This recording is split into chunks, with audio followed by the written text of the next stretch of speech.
नमस्कार. देशोन्नती संपादकीय मध्ये मी ऐश्वर्या शिंदे आपलं स्वागत करते. राजकारण तत्वांसाठी, मूल्यांसाठी करायचे असते. राजकीय म्हणून एक विचारधारा असते आणि पक्षाचा पाया वगैरे असते. हा विचार या काळात कुचकामी ठरू पाहत आहे. आता राजकारण एक रोकडा व्यवहार झालाय. राजकारण करायचे ते सत्ता मिळवण्यासाठीच किंवा असलेली सत्ता टिकवण्यासाठी. या पलीकडे विचार करायला कुणाचीच तयारी नाही. त्यामुळे चित्रविचित्र आघाड्या, युत्या अलीकडील काळात पाहायला मिळत आहे. राजकीय पक्ष उमेदवारांची निवड करतानाही केवळ जिंकून येण्याची क्षमता याच एका निकषाचा विचार करीत आहेत. कोणताच राजकीय पक्ष याला अपवाद नाही. कदाचित डाव्या पक्षांचा अपवाद करता येईल, परंतु अखिल भारतीय राजकारणात त्यांचे अस्तित्व आता नाममात्र राहिले आहे. कदाचित आपली पोथीनिष्ठा सोडायची त्यांची तयारी नसावी म्हणूनही असे झाले असेल. राजकारणाच्या या रोकड्या व्यवहारात भाजपने अधिक मोठा पुढाकार घेतलेला दिसतोय किंवा भाजपची मजल अधिक मोठी दिसून येते आहे. काही दिवसांपूर्वी पंतप्रधान मोदींनी आपल्या कार्यकर्त्यांना उमेदवार कोण याचा विचार न करता कमळ हे चिन्ह उमेदवार म्हणून समजावे आणि कामाला लागण्याच्या सूचना दिल्या होत्या. कार्यकर्त्यांमध्ये जोश निर्माण करण्यासाठी असे बोलावेच लागते. प्रत्यक्षात भाजप आपला प्रत्येक उमेदवार अतिशय काळजीपूर्वक म्हणजेच त्याची जिंकण्याची शक्यता किती हे पडताळूनच ठरवित आहे. भाजपने मागच्या वेळी पराभूत झालेल्या आणि जिथे भाजपचा उमेदवार दुसऱ्या क्रमांकावर होता त्या जागांवर आधी लक्ष केंद्रित केले. ही प्रक्रिया खूप आधीपासूनच सुरू झाली होती. पक्षातील नेत्यांच्या अहवालांसोबतच खासगी संस्थांकडून पाहणी करण्यात आली. जिथे भाजपकडे सक्षम उमेदवार नाही तिथे विरोधी पक्षातील बड्या नेत्याला आपल्याकडे खेचण्याचा प्रयत्न करण्यात आला. त्यासाठी भाजपने एक उच्चस्तरीय समितीच स्थापन केली होती. त्यामुळेच काही ठिकाणी अगदी ऐनवेळी पक्षात दाखल झालेल्या नेत्याला देखील उमेदवारी देण्यात आली. उत्तर प्रदेशच्या आंबेडकर नगर मतदारसंघात रितेश पांडे यांना भाजपने उमेदवारी दिली आहे. हे रितेश पांडे अगदी कालपर्यंत बसपामध्ये होते. इतर काही ठिकाणी हाच प्रयोग करण्यात येत आहे. त्यासोबतच ज्या मतदारसंघात वर्तमान खासदारांच्या विरोधात नाराजी दिसून आली त्यांनाही यावेळी उमेदवारी नाकारण्यात आली.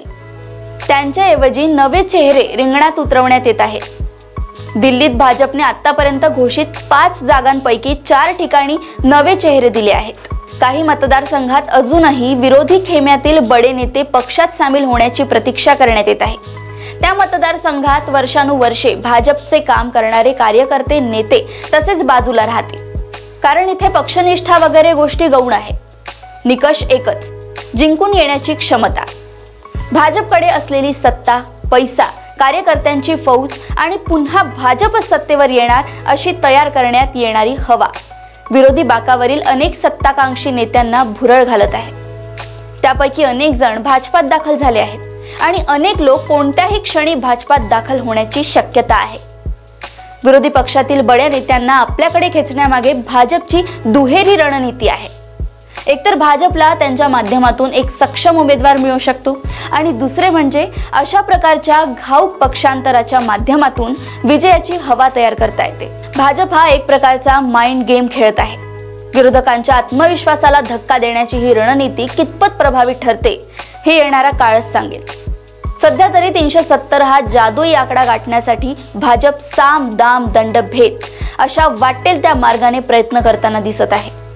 स्वतः पंतप्रधानांनी हे लक्ष दिल्यामुळे ते साध्य करण्यासाठी भाजपचे दुसऱ्या, तिसऱ्या, चौथ्या फळीतील नेते आणि कार्यकर्ते झटून कामाला लागल्याचे दिसतंय. हा आकडा गाठण्यासाठी प्रसंगी मित्र पक्षांचाही गळा घोटायला भाजप कमी करणार नाही.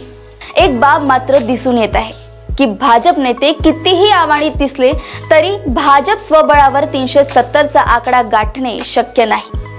हा आकडा गाठायचा असेल तर विरोधी पक्षातील मातब्बर नेत्यांची मदत भाजपला घ्यावीच लागेल. मग ती मदत प्रत्यक्ष असो अथवा अप्रत्यक्ष. अर्थात भाजप नेतृत्वाने यासाठी आपल्या राज्यस्तरावरील नेत्यांना खुली सूट दिली आहे.